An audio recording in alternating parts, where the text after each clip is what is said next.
नमस्कार, यो हो समाचारमा स्वागत छ। म दिपेश घिमिरे। म अपेक्षा तिमिल सेना। सुरु गरौं अहिलेसम्मका प्रमुख समाचारबाट।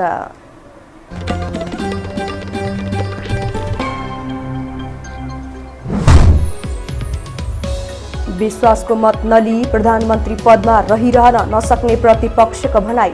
आवश्यक नरहेको परराष्ट्र मन्त्री गेवालीको प्रतिक्रिया।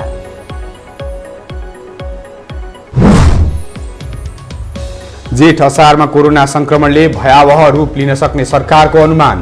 काठमाडौँ प्रवेश गर्दा एन्टिजेन परीक्षण अनिवार्य।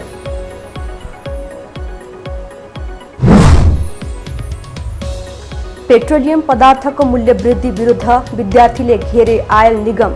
घाटाको व्यापार गर्न नसक्ने सरकारी अधिकारीको जवाफ।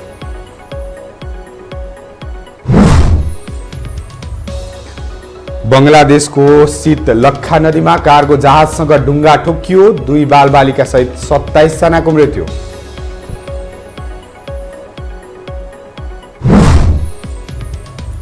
र एनभीए भलिबल च्याम्पियनसिप पुरुषतर्फ हेल्प नेपालको लगातार चौथो जित। पुलिस क्लब 3-0 ले पराजित।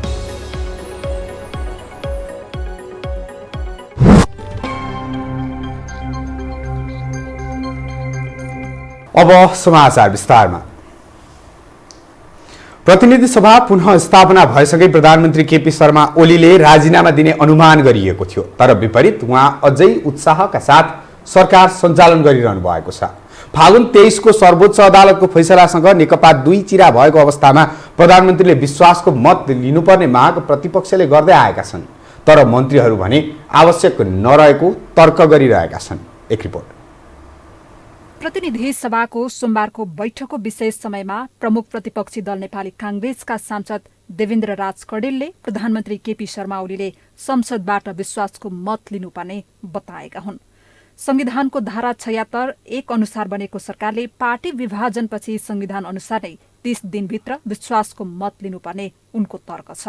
संविधानको धारा 100(2) मा पार्टी विभाजन भएको वा सरकारमा संलग्न भएको दलले विश्वासको मत फिर्ता लिएको अवस्थामा 30 दिनभित्र प्रधानमन्त्रीले संसदबाट विश्वासको मत लिनुपर्ने उनको भनाइ छ। प्रधानमन्त्रीले प्रतिनिधित्व गर्ने दल विभाजित भएमा वा सरकारमा सहभागी दलले आफ्नो समर्थन फिर्ता लिएमा 30 दिनभित्र प्रधानमन्त्रीले विश्वासको मतका लागि प्रतिनिधि सभा समक्ष प्रस्ताव राख्नुपर्छ र आजै 30 दिन हुँदैछ। म प्रश्न गर्न चाहन्छु, दल जब विभाजित भयो, अब यहाँ एमाले हिजो समर्थन लिएको होइन, विश्वासको मत लिएको होइन, हामी अहिले यो अवस्थामा एमालेलाई चिन्दैनौँ। कडेलले प्रधानमन्त्री केपी ओलीका पछिल्ला अभिव्यक्तिबाट एमालेको अन्तिम प्रधानमन्त्री पनि उनी नै हुने जिकिर गरे। यता परराष्ट्र मन्त्री प्रदीप गेवाली अहिलेको सरकारले विश्वासको मत लिनु नपर्ने जिकिर गर्छन्। गेवालीले सर्वोच्च अदालतको फैसला र त्यसबाट उत्पन्न परिस्थिति संविधानको धारा 102 सँग कतै नजोडिने तर्क गरे। नेपाली कांग्रेस अहिले पनि प्रतिपक्ष दलको रूपमा छ। सदनका त्यसबाहेकका अधिकांश दलहरूले समर्थन गर्नुभएको थियो। यो तथ्य सदनमा राम्रोसँग रहिरहनुपर्छ। यो सरकार कसरी, यसको जेनेसिस के हो, यो कसरी उद्गम गएको भन्ने कुरा हामीले राम्रोसँग बुझ्नुपर्छ। नेकपाले विश्वासको मत लिने किन परेन भने त्यो त स्वतः 76(1) को बहुमतको सरकार थियो, त्यसले लिनुपर्ने आवश्यक भएन। नेकपा एमालेको सरकार जसलाई नेकपा माओवादी केन्द्रले समर्थन गरेको थियो, त्यसले विश्वासको मत लिएको 76(2) को सरकार हो भन्ने तथ्यलाई स्मरण गराउँदै सरकार संविधान सम्मत ढङ्गले नै चलिरहेको छ। सरकार हटाउनका लागि पनि संविधानले बाटो प्रष्ट देखाइदिएको छ। फागुन 23 गतेको सर्वोच्च अदालतको फैसलालाई लिएर पार्टी विभाजनको रूपमा व्याख्या गर्न नहुने मन्त्री गेवालीको भनाइ छ। सर्वोच्च अदालतले जुन नाममा पार्टी दर्ता गर्यो त्यो दर्ता गरेको नाम मिलेन भनेर दर्ता खारेज गरेको तर्क उनले गरे। संविधानको धारा 102 मा सत्तारूढ दल विभाजित भएमा वा सरकारलाई समर्थन गरेको दलले समर्थन फिर्ता लिएमा प्रधानमन्त्रीले विश्वासको मत लिनुपर्ने व्यवस्था छ। नेकपा माओवादी केन्द्रले प्रदेश 1 का मुख्यमन्त्री शेरधन राई विरुद्ध दर्ता भएको अविश्वासको प्रस्ताव फिर्ता लिएको छ। प्रदेश सभाको आजको बैठकमा नेकपा माओवादी केन्द्र प्रदेश 1 संसदीय दलका नेता इन्द्रबहादुर आङबोले सरकार विरुद्ध दर्ता गरेको अविश्वास प्रस्ताव फिर्ता लिएको घोषणा गर्नुभएको हो। प्रदेशसभा बैठकमा सम्बोधन गर्दै उहाँले विशेष परिस्थितिमा दर्ता गरिएको अविश्वास प्रस्ताव वर्तमानमा असान्दर्भिक भएकाले फिर्ता लिएको बताउनुभयो। नेकपा एमालेका नेता राजेन्द्र कुमार राईले प्रस्ताव फिर्ता भए पनि सरकारप्रतिको अविश्वास अझै फिर्ता नभएको बताउनुभयो। गत पुस 12 गते तत्कालीन नेकपाको प्रचण्ड माधव समूहले मुख्यमन्त्री शेरधन राई विरुद्ध अविश्वासको प्रस्ताव दर्ता गराएको थियो। तर फागुन 23 गते सर्वोच्च अदालतले नेकपा एमाले र माओवादी केन्द्र बिउत्याइदिएपछि प्रदेशमा अविश्वासको प्रस्ताव पास हुने अवस्था थिएन। नेकपा एमालेको माधव कुमार नेपाल समूहले चैत 17 गते अविश्वासको प्रस्तावबाट हस्ताक्षर फिर्ता लिएको थियो।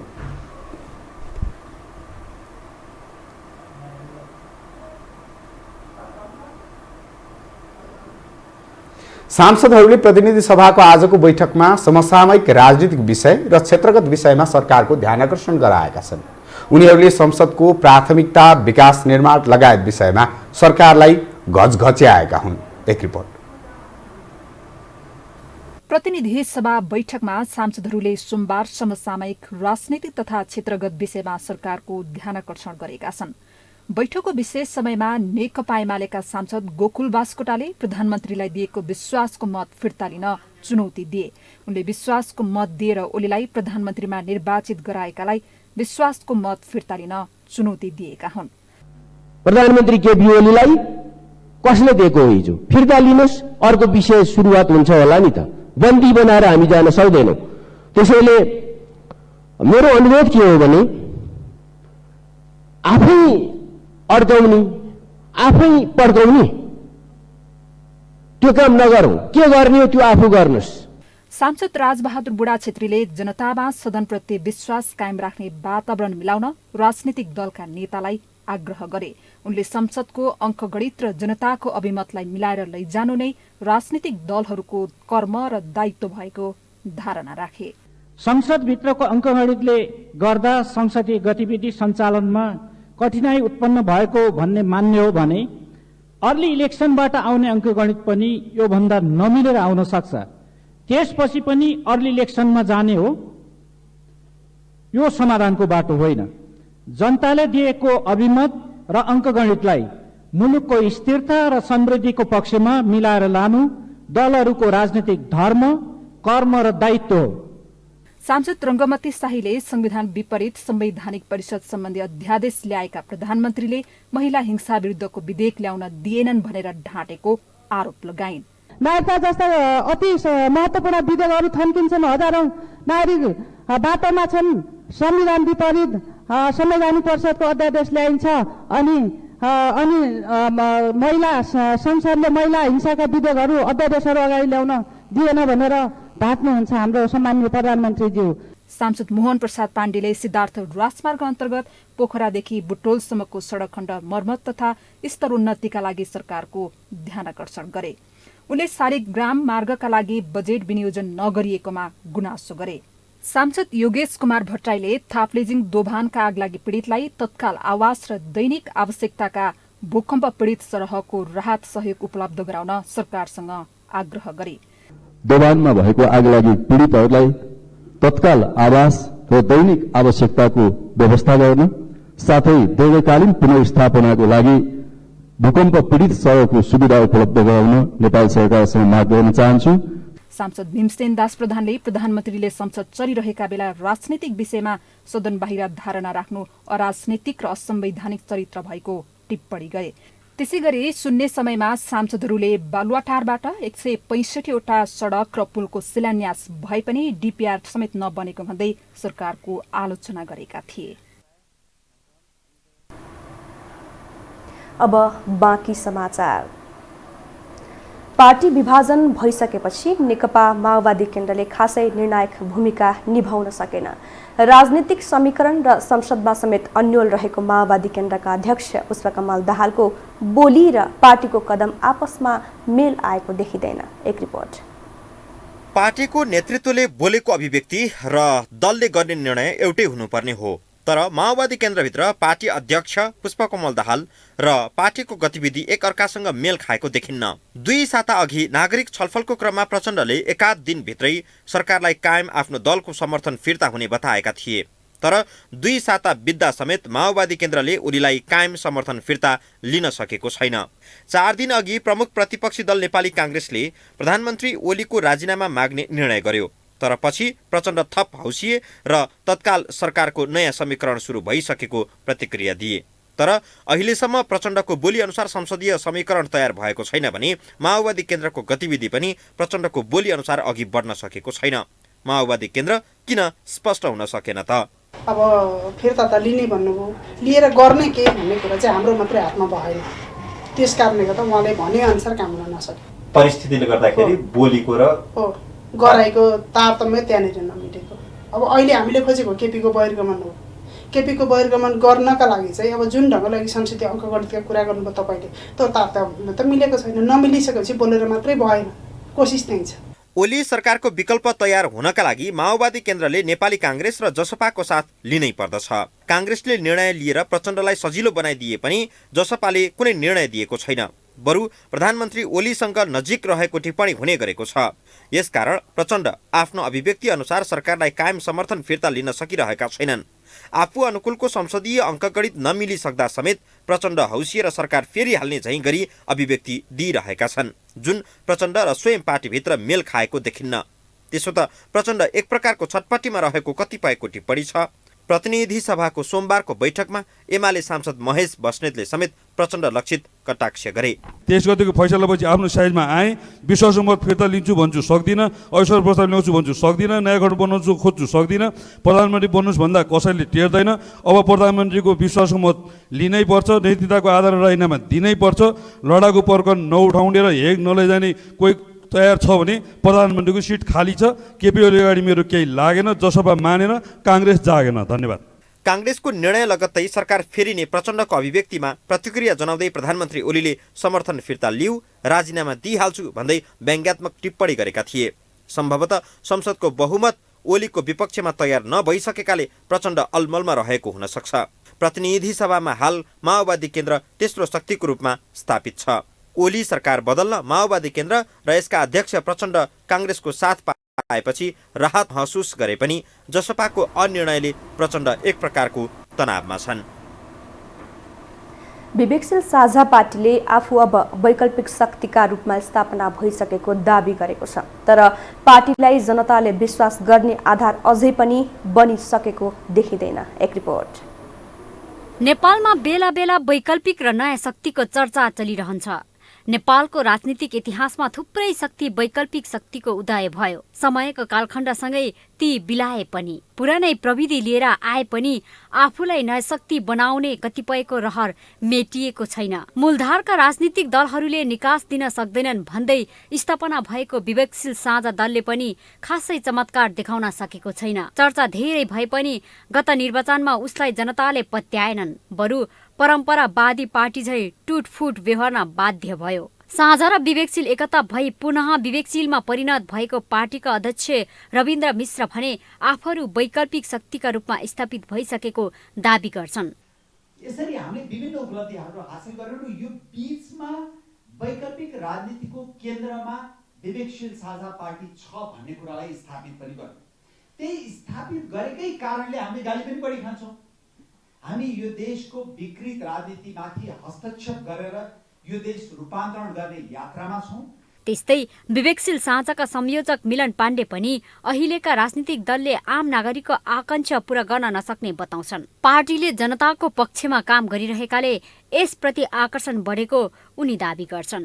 विवेकशील साझा पार्टीको बारेमा भन्नुपर्दाखेरि यहाँले क्लोजली नै अब्जर्भ गर्नु भएको छ। हामीले विगत 8-10 वर्षदेखि चाहिँ नेपालमा अहिले जे राजनीति चलिराखेको छ त्यसले चाहिँ आम नागरिकको आकांक्षालाई पूरा गर्न सक्दैन, त्यसले आम नागरिकको अवस्थालाई परिवर्तन गर्न सक्दैन। त्यही भएर आम नागरिकको दिनचर्यालाई परिवर्तन गर्नको लागि, नागरिकलाई डेलिभर गर्नको लागि, डेलिभरीको पोलिटिक्स गर्नको लागि चाहिँ एउटा नयाँ संगठन चाहिन्छ, एउटा पृथक संगठन चाहिन्छ भनेर काम गरिरहेका छौँ। उदाउँदो शक्ति पुराना भन्दा भिन्न र फरक हुनुपर्छ। तर विडम्बना व्यवहारिक रूपमा पुरानै आचरण र प्रविधि देखिने गरेको छ। अर्कोतिर जनता पनि पुराना शक्तिको ह्याङओभरबाट मुक्त हुन सकेका छैनन्। त्यसैले आफूलाई नयाँ शक्ति मान्ने विवेकशील साझा लगायतका पार्टीले जनविश्वास जित्न धेरै पापड पेल्नुपर्ने देखिन्छ। यो हो टेलिभिजनका लागि क्यामेरामा सिरज श्रेष्ठका साथमा लीलामाया ठटाल, काठमाडौँ। सरकारले दार्चुला जिल्लाको सीमामा भारतले बनाउँदै गरेको तटबन्धको अनुगमन गर्ने भएको छ। प्रतिनिधि सभा बैठकमा आज परराष्ट्र मन्त्री प्रदीप गेवालीले दुई देशको सीमा नजिक भारत सरकारले तटबन्ध बनाउँदै गरेको विषयबारे सरकारलाई सूचना आएको भन्दै अनुगमन गर्ने बताउनु भएको हो। संसदको अघिल्लो बैठकमा सांसद दिलेन्द्र प्रसाद बडुले भारतले सीमा क्षेत्रमा एकतर्फी रूपमा तटबन्ध बनाइरहेको भन्दै त्यसबारे सरकारलाई जानकारी भए नभएको प्रश्न गर्नुभएको थियो। मन्त्री गेवालीले तटबन्ध निर्माणको विषयमा भारतसँग गम्भीरतापूर्वक छलफल गरेको र संयुक्त रूपमा स्थलगत अनुगमन गर्ने निष्कर्षमा पुगेको बताउनुभयो। उहाँले यही 34 गते दुवै देशका नापी टोलीले स्थलगत अध्ययन गर्ने जानकारी गराउनुभयो। परराष्ट्र मन्त्री गेवालीले म्यानमारमा विकसित घटनाप्रति नेपाल सरकारको गहिरो चासो र चिन्ता रहेको पनि बताउनु भएको छ। हामीसँग समाचार बाँकी नै छन्, अहिलेलाई विश्राम।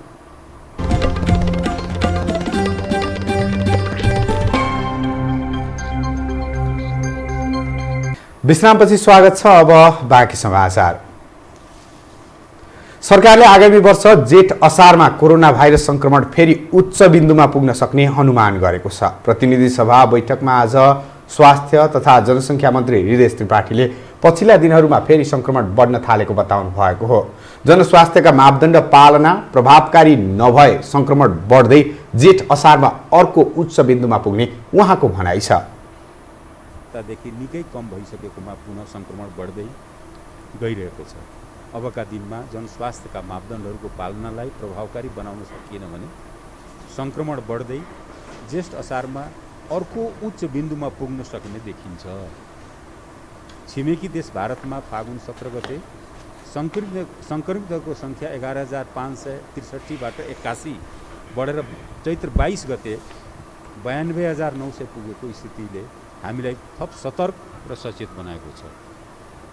कोभिड-19 लाई नियन्त्रण गर्नका लागि आवागमनलाई थप व्यवस्थित गर्दै रोगको शीघ्र पहिचान र आइसोलेसन, शङ्कास्पद व्यक्तिलाई अनिवार्य क्वारेन्टिन र जनस्वास्थ्यका मापदण्डको पूर्ण पालन गर्न सकेमा महामारीलाई नियन्त्रणमा राख्नुका साथै समयका हिसाबले पर धकेल्न सकिने भएकोले यसतर्फ सबैको ध्यान जरुरी छ।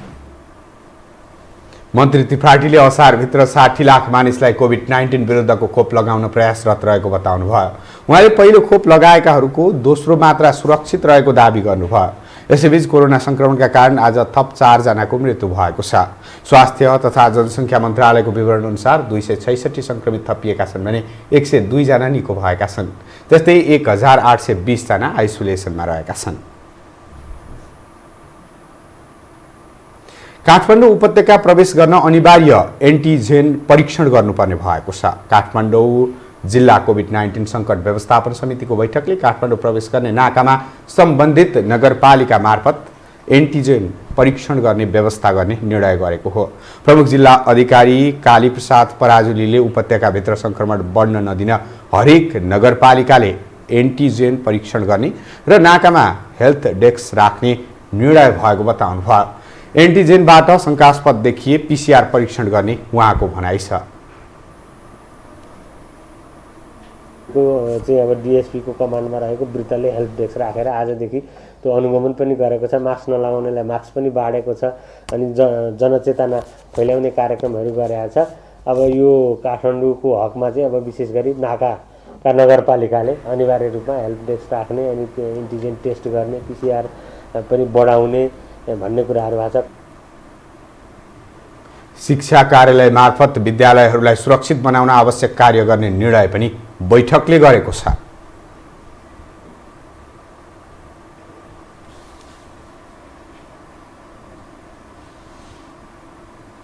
अब बाँकी समाचार।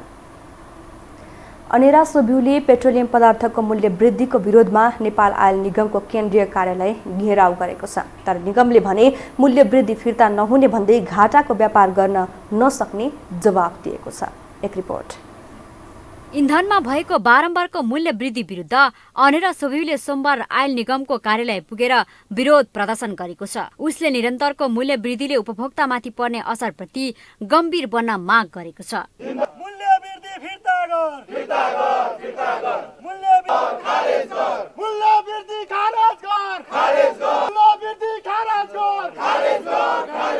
प्रदर्शनपछि अनेरा सोभिले निगमका कार्यकारी निर्देशक सुरेन्द्र कुमार पौडेललाई ज्ञापन पत्र बुझाएको छ। अनेरा सोभिका अध्यक्ष सुदेश पराजुलीले विद्यार्थी मात्रै नभई सबै नागरिक प्रभावित भएको भन्दै मूल्य वृद्धि तत्काल फिर्ता लिन माग गरे। यसरी पटक पटक फेरि मध्यरातमा अचानक बढाएको मूल्य वृद्धिबाट लाखौं विद्यार्थी तथा जनसमुदायमाथि सिधा प्रहार गरेको अनेरा सोभिको ठहर छ। महामारीको चपेटामा परेको समुदायलाई सहुलियत तथा राहत उपलब्ध गराउनु त कहाँ हो कहाँ, उल्टै मूल्य वृद्धि मार्फत जनताको ढाड सिक्ने कदमलाई कि मात्र स्वीकार्न सकिँदैन, मान्न सकिँदैन। उसै पनि वर्तमान सरकारको आडमा कालोबजारी र मूल्य वृद्धि बढेको सन्दर्भमा पेट्रोलियम पदार्थको मूल्य वृद्धिलाई देखाएर व्यापारीहरूले थप दैनिक उपभोग्य पदार्थको मूल्य बढाइरहेका छन्। यसर्थ पेट्रोलियम पदार्थमा गरिएको मूल्य वृद्धिका कारण आम उपभोक्ता, विद्यार्थी तथा श्रमजीवी वर्गमाथि पर्न गएको असरप्रति जिम्मेवार बन्न र बढाएको मूल्य खारेज गर्न सरकारसँग जोरदार माग गर्दछौँ। आयल निगमसँग पनि जोरदार माग गर्दछौँ। ज्ञापन पत्र बुझ्दै निगमका कार्यकारी निर्देशक पौडेलले प्रत्येक 15-15 दिनमा समायोजना गर्ने व्यवस्था अनुरूप मूल्य वृद्धि गरेको प्रतिक्रिया दिए। उनले निगमसँग भण्डारण क्षमता नभएकाले अन्तर्राष्ट्रिय रूपमा मूल्य बढ्ने बित्तिकै यहाँ पनि बढाउनु पर्ने बाध्यता रहेको दावी गरे। उनले घाटामा गएर तेलको व्यापार गर्न नसक्ने बताए। यो 15 दिनमा सरकारको एउटा संयन्त्र थियो, त्यसले चाहिँ 85 करोड 86 करोड 88 करोड होइन 88 करोड रुपियाँ नोक्सान गरेर पनि कमसेकम चाहिँ केही भएको छैन भन्ने हिसाबमा हामी हेरिरहेका छौँ। हिजो यो कुरो तपाईँको यो 3 महिनाभित्रमा 7 अर्ब रुपियाँ पैसा अहिले हामीले चाहिँ पब्लिकमा लगानी गरिसकेका छौँ। 7 अर्ब रुपियाँ भनेको सानो पैसा आइरहेको छ। त्यसो भएको हुनाले चाहिँ यहाँले के बुझिदिनुपर्छ भने म त के भन्छु भने नोक्सान नभइदिएदेखि हुन्थ्यो। नोक्सान भएपछि आखिर के हो त, हामीले आयल निगमलाई लाने ठाउँ के हो त, हामीले प्राइभेटाइज गरेर प्राइभेट त सस्तो बेच्दैन होला। र अघिल्लो वर्ष हामीले आयल निगमलाई चाहिएको भनेको जम्मा हेर्नुहोस् तपाईँको चाहिएको भनेको एउटा सर्टेन नाफा हो। 5% नाफाभन्दा बढी आयल निगमले कहिले गरेको पनि छैन। निगमले सोमबारदेखि लागू हुने गरी मूल्य वृद्धि भएसँगै पेट्रोलको मूल्य प्रति लिटर 120 रुपियाँ पुगेको छ। यस्तै डिजेल र मट्टीतेल प्रति लिटर 103 रुपियाँ पुगेको छ। काठमाडौँ उपत्यकामा फेरि वायु प्रदूषण बढेको छ। सोमबार बिहान काठमाडौँ विश्वकै वायु प्रदूषित शहरको सूचीमा 1 नम्बरमा परेको छ। काठमाडौँको वायु प्रदूषण 309 AQI मापन भएको छ, जुन स्वास्थ्यका लागि हानिकारक रहेको सरकारवालाहरू बताउँछन्। यस्तै चितवनको सौराहा र कैलालीको धनगढीमा पनि वायुको गुणस्तर 300 भन्दा माथि रहेको छ। सोमबार बिहान काठमाडौँको भिजिबिलिटी 1500 मिटर मात्रै रहेको जल तथा मौसम विज्ञान विभागको मौसम पूर्वानुमान महाशाखाले जनाएको छ। यसअघि करिब 1 सातासम्म काठमाडौँको आकाश तुवालोले ढाकेको थियो। तुवालो लाग्नुको प्रमुख कारण देशका विभिन्न भेगमा लागिरहेका डढेलो रहेको महाशाखाले बताएको छ।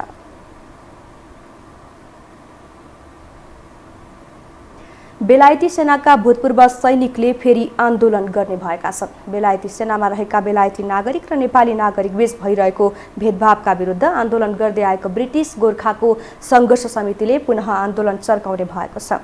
ब्रिटिस गोर्खा सत्याग्रह संयुक्त समिति युग नेपालले आज काठमाडौँमा पत्रकार सम्मेलन आयोजना गरी विभेदकारी मुद्दा सदाको लागि समाधान गर्न नेपाल सरकार र ब्रिटिस सरकारको ध्यान आकर्षण गराएको हो। समितिका सचिव पुष्पा राणा घलेले आगामी मेको सुरुमै बेलायती सरकारलाई अल्टिमेटम पत्र जाहेर गर्ने र तोकिएको मितिभित्र सकारात्मक जवाफ नआए रिले अनसन र भोक हडतालमा बस्ने बताउनु भयो।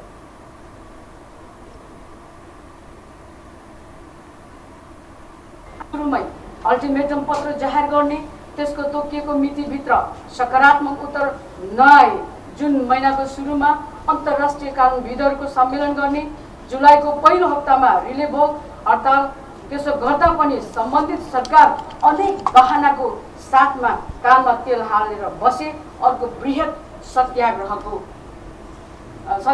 साथै अन्तर्राष्ट्रिय निकायहरूमा मुद्दा दायर गर्न बाध्य हुनेछ। बेलायती सेनाका भूतपूर्व सैनिकहरूले आफूहरूमाथिको व्यवहार खेदजनक भएको समेत बताएका छन्। अब पालो आर्थिक समाचारको।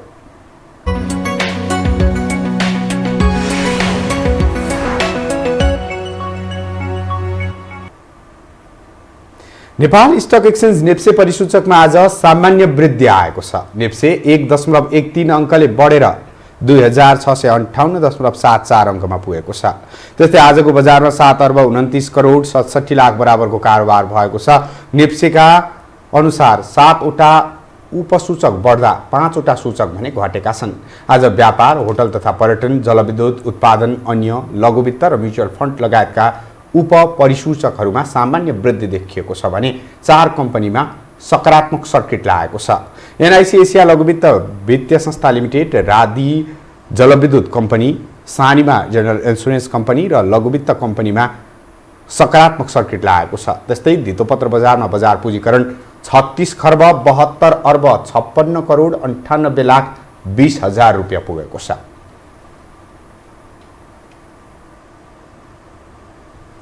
अर्थ मन्त्रालय र मातहतका निकाय आगामी आर्थिक वर्ष 2078-79 को बजेटको तयारीको चटारोमा छन्। कोरोना कहरले थलिएको अर्थतन्त्र बचाउन आगामी बजेट केन्द्रित हुने अपेक्षा गरिएको छ।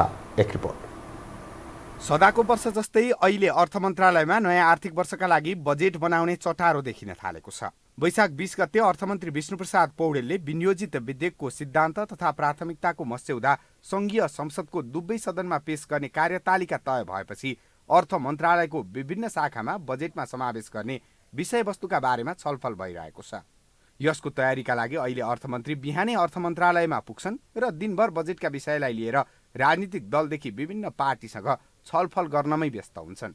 अहिले अर्थ मन्त्रालयको बजेटमा समावेश गर्नुपर्ने विषयमा सार्वजनिक सूचना तथा सुझाव सङ्कलन गरिएको छ भने उता राष्ट्रिय योजना आयोगले बजेटको नीति तथा कार्यक्रममाथि छलफल गरिरहेको छ। बजेटलाई यथार्थपरक र वस्तुनिष्ठ बनाउन अर्थ मन्त्रालयको विभिन्न महाशाखा र आयोग जुटेको हो। आगामी आर्थिक वर्षको बजेट हामीले जेठ 15 गते संसदमा प्रस्तुत गर्नुपर्छ हैन। जेठ 15 गते संसदमा बजेट प्रस्तुत गरिरहँदा त्योभन्दा अगाडि धेरै डकुमेन्टहरू चाहिँ त्यहाँ सबमिट गर्नुपर्छ। अर्थ मन्त्रालयले जेठ 15 गतेको छेउछाउमा बसेर झन्डै 30 वटा डकुमेन्टहरू चाहिँ प्रड्युस गर्नुपर्दछ। त्यसले गर्दा अर्थ मन्त्रालय ती कामहरू, ती डकुमेन्टहरू तर्जुमा गर्न, त्यो डकुमेन्टहरू बनाउनको लागि चाहिँ अब व्यस्तता सुरु भयो। यता सांसदहरू भने राष्ट्रिय अर्थतन्त्रको विषय भन्दा पनि साना योजनाको विषयमा चासो दिइरहेका छन्। सोमबारको संसद बैठकमा सांसदहरूले आफ्नो क्षेत्रको विकासमा सरकारसँग बजेट माग गरे। उनीहरू सडक निर्माणमा नै केन्द्रित देखिए। अर्थ मन्त्रालयको व्यस्तता हेर्दा सो मन्त्रालय हालकै अर्थमन्त्री विष्णु पौडेलले नै बजेट ल्याउँछन् भन्नेमा विश्वास देखिन्छ। तर राजनीति माहौल भने अर्कै छ। सरकार तुरुन्तै परिवर्तन हुने हो कि जस्तो पनि देखिन्छ। प्रमुख प्रतिपक्षी दल नेपाली काङ्ग्रेसले सरकार परिवर्तन गर्ने शुक्रबार निर्णय गरेसँगै आर्थिक क्षेत्रमा समेत नयाँ विषयले चर्चा पाएको छ। त्यो हो आगामी बजेट अर्थमन्त्री विष्णु पौडेलले ल्याउँछन् कि नयाँ अर्थमन्त्रीले अहिले चासोको विषयवस्तु बनेको छ।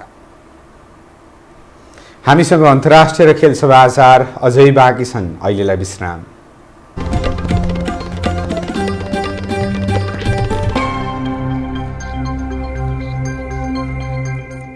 विश्रामपछि स्वागत छ। अब अन्तर्राष्ट्रिय समाचार।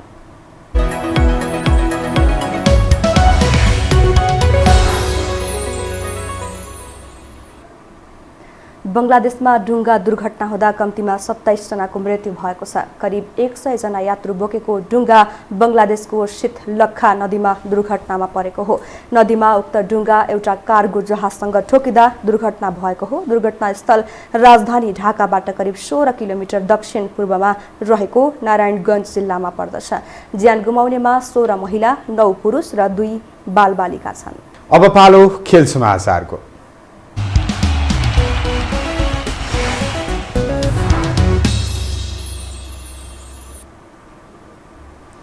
हेल्प नेपालले आरबीबी एनभीए राष्ट्रिय महिला तथा पुरुष क्लब लिग भलिबल च्याम्पियनसिपको पुरुषतर्फ लगातार चौथो जित निकालेको छ। त्रिपुरेश्वर स्थित राखेपाको कबड हलमा आज भएको खेलमा नेपाल पुलिस क्लबलाई 3-0 को सोझो सेटमा पराजित गर्दै हेल्प नेपालले लगातार चौथो जित निकालेको हो।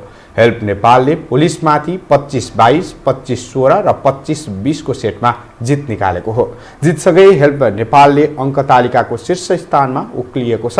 प्रतियोगितामा पुरुषतर्फ 7 टिम र महिलातर्फ 6 टिमले प्रतिस्पर्धा गरिरहेका छन्। महिला र पुरुष विजेताले 3 लाख नगद प्राप्त गर्नेछन्।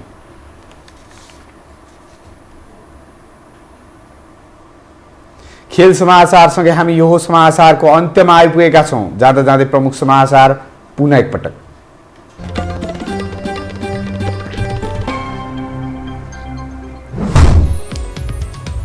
विश्वासको मत नलिई प्रधानमन्त्री पदमा रहिरहन नसक्ने प्रतिपक्षको भनाई, आवश्यक नरहेको परराष्ट्र मन्त्री ग्यावालीको प्रतिक्रिया।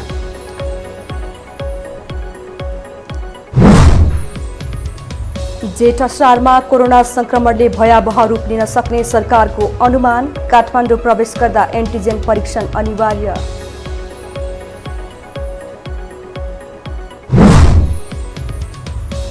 पेट्रोलियम पदार्थको मूल्य वृद्धि विरुद्ध विद्यार्थीले घेरे आयल निगम, घाटाको व्यापार गर्न नसक्ने सरकारी अधिकारीको जवाब।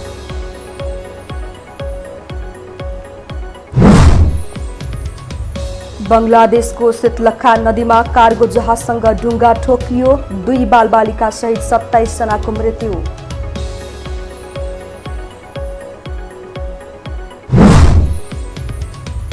र एनबीए भलिबल च्याम्पियनसिप पुरुषतर्फ हेल्प नेपालको लगातार चौथो जित, पुलिस क्लब 3-0 पराजित।